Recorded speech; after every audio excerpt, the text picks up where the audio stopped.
Hello, my name is Hanapepe. I believe in the previous lesson, you guys learned a move that goes like this. Now, this move is very important, and make sure you have it before you add the next step. Now you're going to add 3 balls, and all you're doing for 3 balls is just this, but constantly. So pretty much,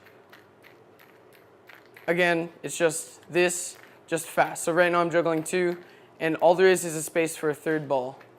And a lot of people, when they start out, they go like this, and they throw in front of the juggling balls. You do not want to do that. You want to make sure you throw underneath the other ball.